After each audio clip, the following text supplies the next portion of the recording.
Welcome to Revive Thriveology. I help women transform their lives by harmonizing their living space through holistic home practices. I'm your host, Lisa Morton. I'm a nature-loving designer, dog lover, and I'm health and wellness obsessed. If you're feeling stuck in life, feeling unsettled, disconnected, and just looking for more, then this is for you. Years back, I was at a point in my life where I was struggling so bad with my mental health and wellness. And while I'd started a yoga practice, meditation, and done all these great things for myself, there was still something missing. The key was my home, was my space.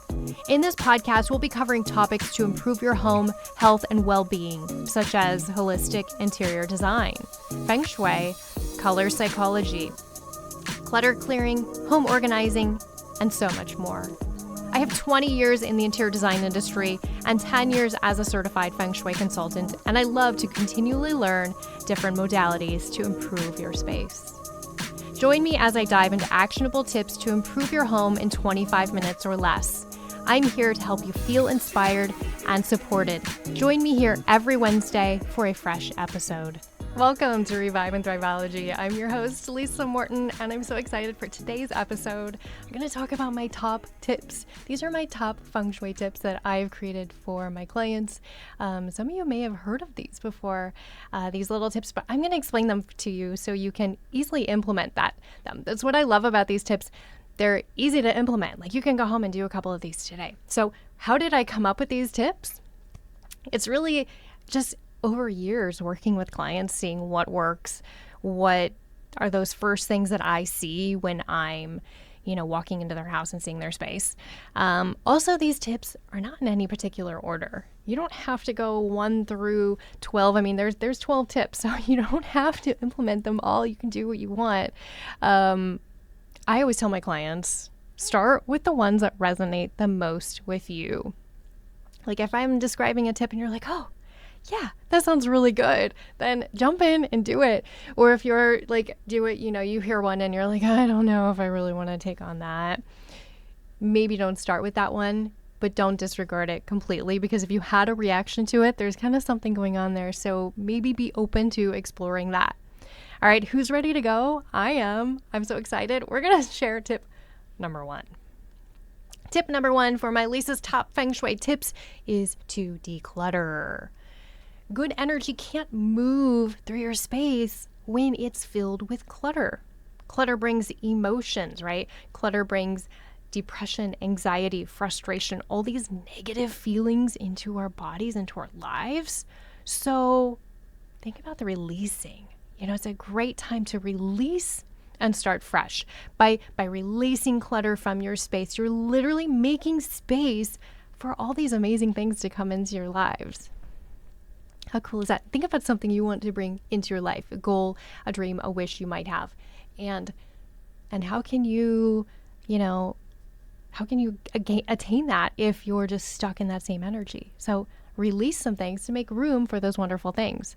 Clutter is really just a lot of unmade decisions, a lot of things sitting around that we don't want to deal with, we don't want to look at, and it can be hard. So don't worry, I have help for clutter clearing. Head over to my website. A lot of these, you can head over to my website for more information.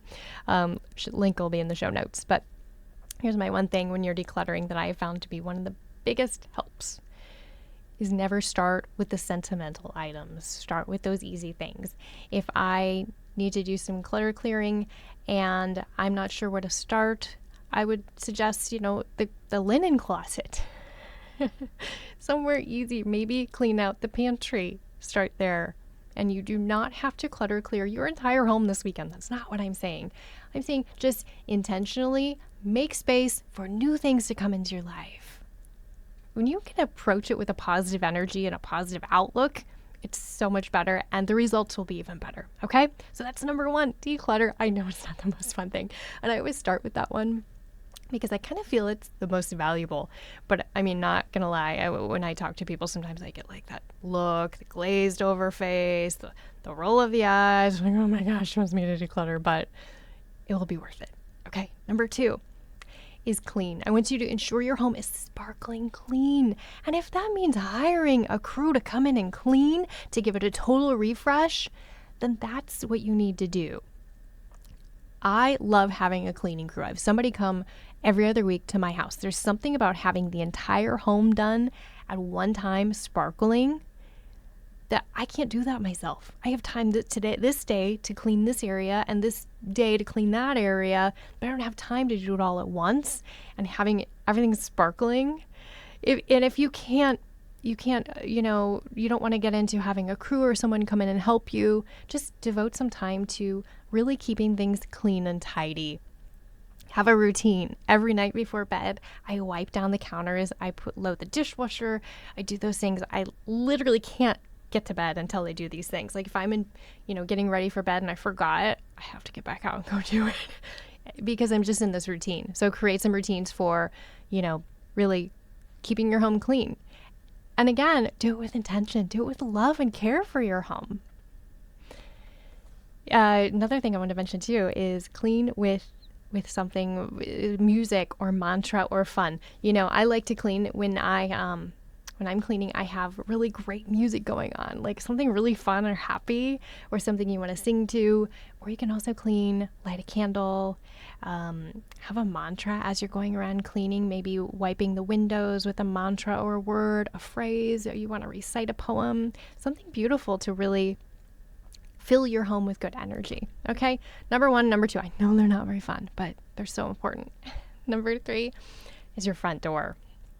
Check in with your front door. When was the last time you used your front door? I know so many of us, we go to the garage, we get in our car, we leave.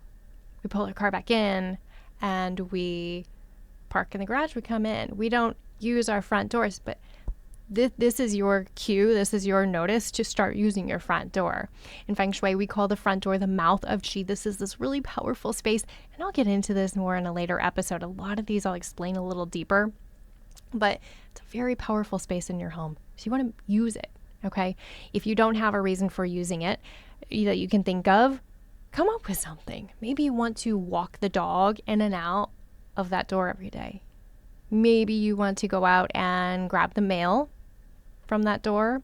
Or, I don't have really a reason to go in and out of my front door, but I go out. I look for any packages, take a breath of fresh air every day, look around, check my flowers, see how they're doing, and then go back in. It doesn't have to be a big thing, but I want you to use that front door every day. I want it opening and closing. Also, just check in with the area around it. Are the bulbs working? Is it well lit? Is the path clear so you can walk to the space, into the house? I can't tell you how many times I've gone to a client's home and I literally can't get through because the bushes are overgrowing and I end up walking through the yard. Think about the energy that puts out there, right? Check in to make sure there isn't any debris. Different as the seasons shift and everything, there's stuff, leaves, debris, buildup. So really check in to make sure it's clean and tidy. Add a fresh welcome mat. And maybe a welcome wreath or a beautiful sign that says, "Welcome to our home." Something really eye-catching and beautiful. I love to encourage bright, bold colors. If you're a bright, bold color person, maybe a wreath with some bright pink flowers or some yellow flowers or something fun to really draw that energy in. Okay, so check in with your front door. And again, follow me on social media for some of these too, because I'm always posting little videos and stuff. You can go check it out. And those will be in my show notes. But number 4, light bulbs. When was the last time you looked around at light bulbs around your house? Because they burn out. We don't even realize it. I literally have one in my stairwell going down, and I keep going past it. And I noticed the other day that I'm not realizing it's burnt out because it's been so many days. And that's the way we just get comfortable with our spaces. So here's what I want you to do. Get a pad of paper and a pen. You're going to start at your front door. And I want you to walk in a clockwise direction. And you're going to feel silly doing this. You're like checking for light bulbs. But you'll notice so many light bulbs that you didn't even realize were burned out. I promise you. Check overhead lights. Check task lighting. Check lamps. Turn on every lamp. And I want you to walk in a clockwise direction throughout your home. Come back to the front door. Maybe go up to an upstairs level or a lower level and write down whatever you need, whatever bulbs you need. If you don't have them, pop into your hardware store, snag them, and replace them as soon as possible. Okay. Let's see, number 5. Number 5 is leaky faucets. And I know a lot of clients will have a leaky faucet. Oh, it's been that way for a year. We're going to get around to fixing it. Leaky faucets and water, these can oftentimes be connected to financial wealth and abundance. So this is something you want to address. If you have a leaky faucet, I really want you to get it fixed ASAP. Again, you can do another walkthrough of your home. Start at the front door. Maybe after you do your light bulbs, you want to do another round, and don't pack these together. Do these one at a time. So do another round looking for leaks and drips. Check under your faucet, under your sinks, in your bathrooms. Check around the toilet. Check around your laundry room. Oftentimes, a washer might have a little drip. The water heater, the water heater. And then the other thing I find a lot is refrigerator. So check in your kitchen, but check that refrigerator drain, the drains from the ice maker. Check out that one. Okay, that's often one that drips.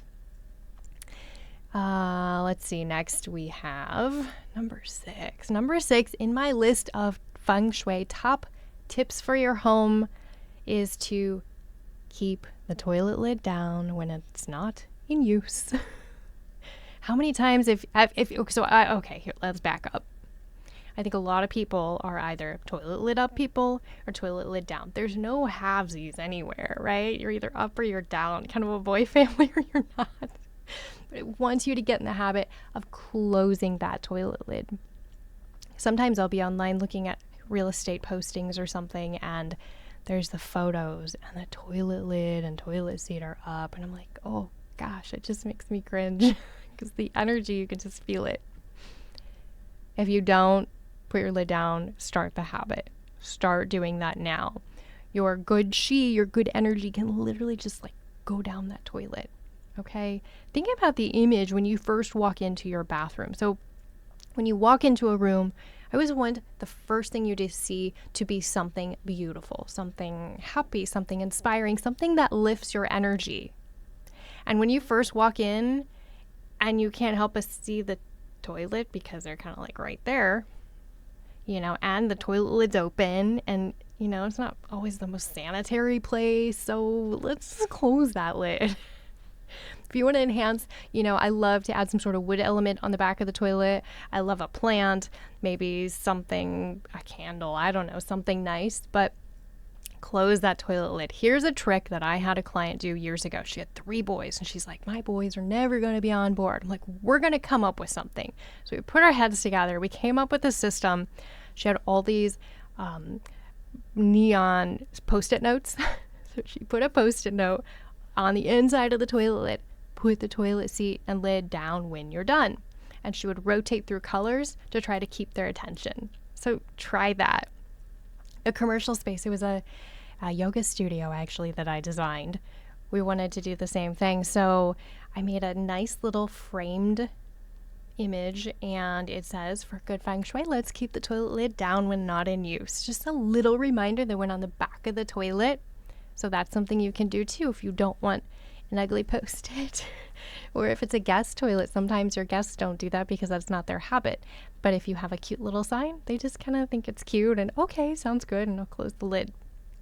So again, keep your toilet lid down.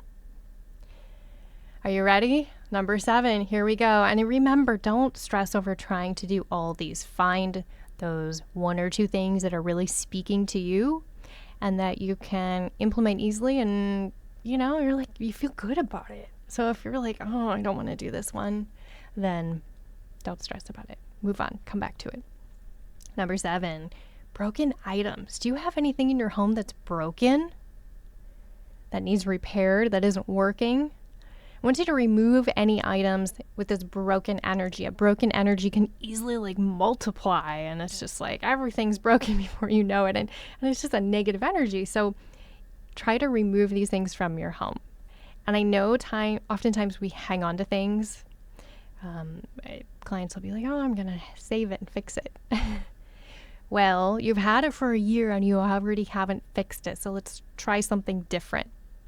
Take it to somewhere who can actually repair it.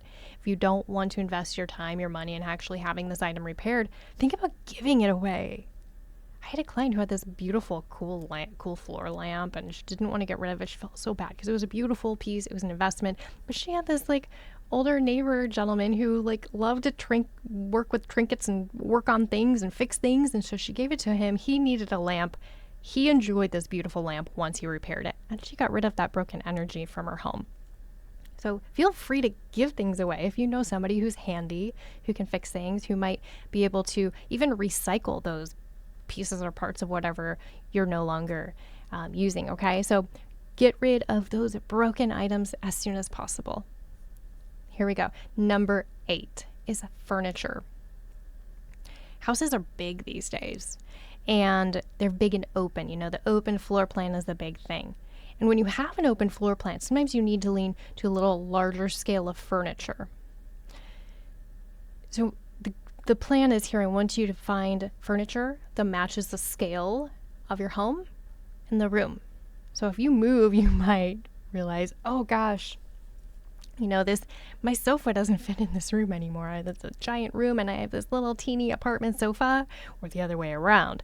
I want you to rearrange so that the items fit the scale of the items fit your room. You want it to complement. You don't want too much furniture in a little space. You also don't want a big space with one little chair in it, right? Try to find that balance. We want the scale to bring balance. And this is kind of like just a basic interior design, principles and elements of design area, but also a Feng Shui area. Okay, so find balance with your furnishings, with those items you're bringing into your house. And when you move, be prepared because things don't always fit. My husband and I, we've moved a lot and kind of have to get creative with how you arrange things, and maybe things you put in one room have to go in a different room in the new space. So just be open, be flexible, and move things around. And I'm a big believer in having a second eye. Call your neighbor over, ask them, what do you think about the sofa? Does it fit? Do I need to move it in here and then, swap these 2 sofas or these chairs, or does this desk fit? Pick your friends, pick their brains, ask them, okay? Friends and your neighbors, your family, have them over because they have fresh eyes, right? We'll talk more about this in another episode. Okay, here we go. Here's a really good one. Are you ready? Plants and flowers. Who's a plant lover? I mean, I know COVID happened and everybody became a plant lover. And I love it. It's so great. I'm so happy people are understanding and feeling that connection to nature and bringing it in. It used to just be occasionally people liked plants, and now it's such a common thing. And there's so many cool stores around, from, big stores selling cool plants. Where was I? I was somewhere recently, and they had a pineapple plant. It was super cool. I think it might have been Lowe's, actually. Crazy.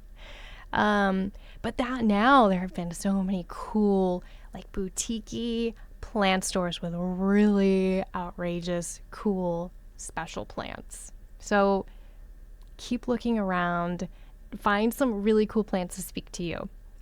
So plants and flowers bring in a wood element of Feng Shui. This is all about renewal, rejuvenation, healing, and just reviving yourself. So if you're feeling stuck, you're feeling kind of that's a great time to get a new plant. If you're a flower lover like me, here's what I do. Every week I go, and I typically go to Trader Joe's. Is my favorite place for flowers. Or I hit a little boutique near my house that has some beautiful bouquets. Oh, beautiful. They do wedding. Oh gosh, they're beautiful. And I love to just go in and look, but then I'll take a bouquet home. I take this bouquet home. It's not for me. It's for my home. And I do this every week. And I try to mix up colors or textures and create a different look and bring this bouquet of flowers into my home, for my home. And I place it somewhat near the center of my home. Again, we're going to get into a little more about this later, but the center area of your home is really powerful. So I always bring a bouquet of flowers to my home. Maybe you want to do it once a month. Set up a routine to do a little gift to your home. I wanted to mention too, Plants, when you're looking for plants, always default to plants with soft, rounded leaves. We don't want anything too pokey, and we really want to avoid cacti. So find soft, rounded leaves for your plant, something that feels nice and soft. All right, we are to number 10. We are almost there, folks. Number 10 in my top Feng Shui tips. Number 10 is mirrors. It's kind of a two-part. It's mirrors and windows. I want you to check in with your mirrors. Check in with your mirrors to make sure they're not smudged. We have this like beautiful floor, big leaning mirror in our home, and the dogs like to go up and they like have their little snoot marks all over the mirror. So I'm constantly cleaning it, but they think it's fun, so we let it happen. They go up and mark it, but clean your mirrors, wipe them down, refresh them.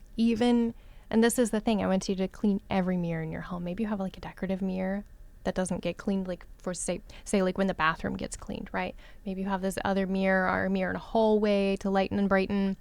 Clean all the mirrors in your home. Clean all the windows.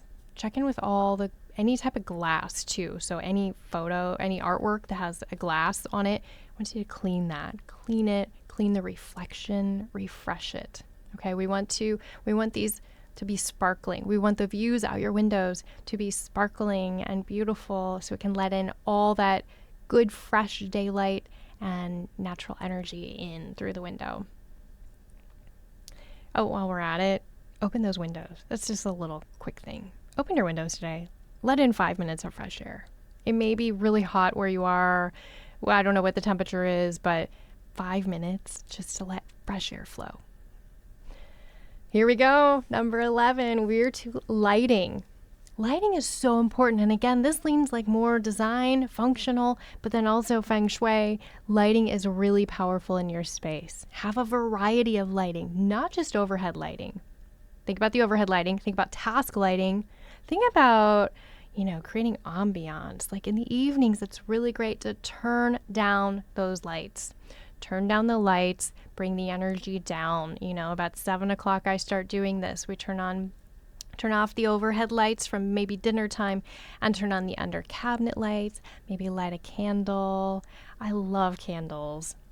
If you don't want to have candles burning in your home, one thing I really have been seeing a lot are those beautiful diffusers that change colors. That's kind of a fun way. Turn on a soft blue, would be really nice, or a deep purple color. Bring in battery operated lights too. This is something I do in the summertime months in my fireplace because we want to continue to use the fireplace. Again, another episode. We want to use the fireplace even when we're not using it for an actual fire. And I put these beautiful timer battery operated lights in there, and they come on every day at like 7:30, 8 o'clock, and there's this beautiful sparkle in the fireplace. It's a really great feeling. So check out, go to your craft store and check out some of these battery operated lights. Most of them have timers. Some of them even have remotes these days to make it really easy. You can set a timer. Like mine, I set a timer, and I think they come on for 4 or 6 hours every day at that same time. So super fun. The other thing is, I had some notes here because I didn't want to forget. Himalayan salt lamps. Who loves Himalayan salt lamps? I mean, they provide such an amazing energy, and it's calming and soothing. So if you don't have one, snag one today. You can find them all over. They're easy to find anymore.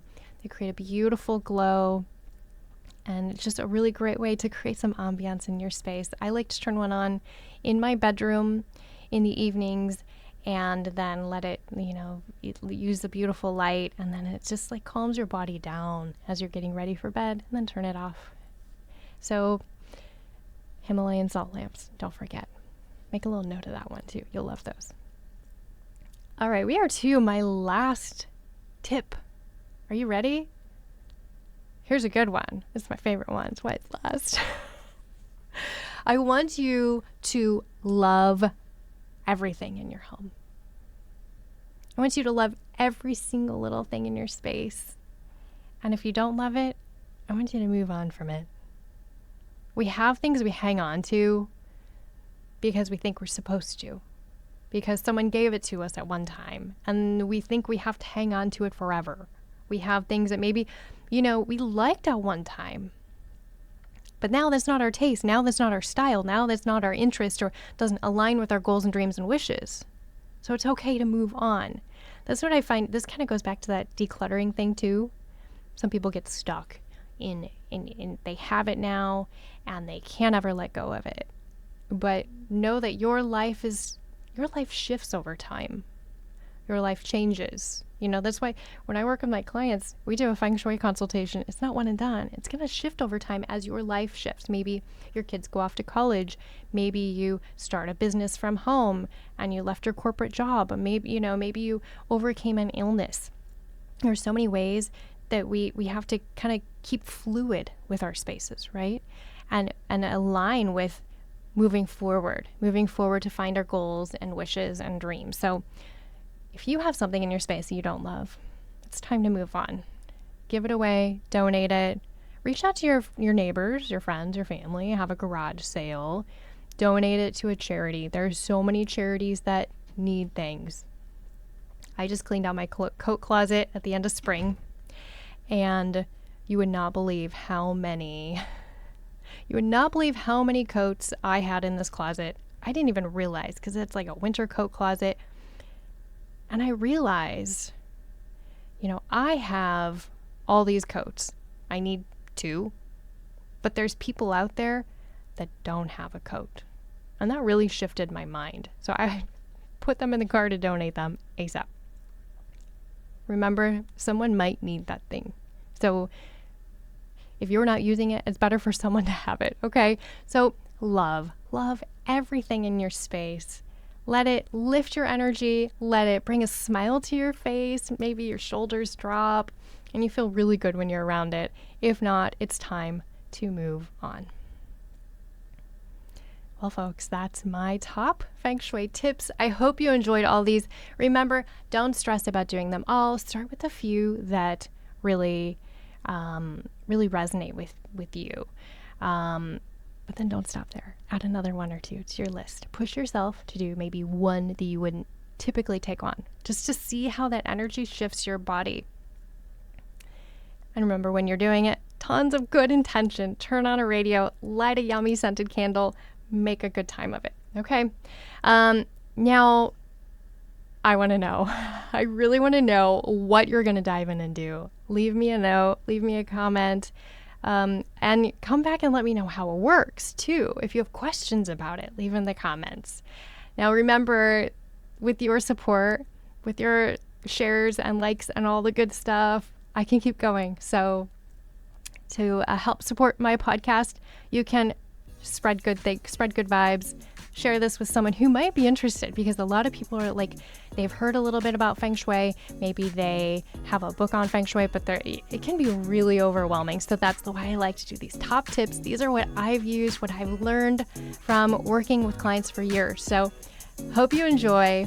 Let me know in the comments. Thanks again for listening, and I'll see you next time. I'd like to thank our production company, Coraggio Media, the WELT 95.7 studios, and our sponsor, Good Sheet. For more information, follow the link in the show notes. Be sure to hit like, hit the subscribe button, and leave us a 5-star review. If you want to connect, find us on Facebook, and be sure to let me know what topics you'd like to hear about. Thank you so much for listening. See you next time.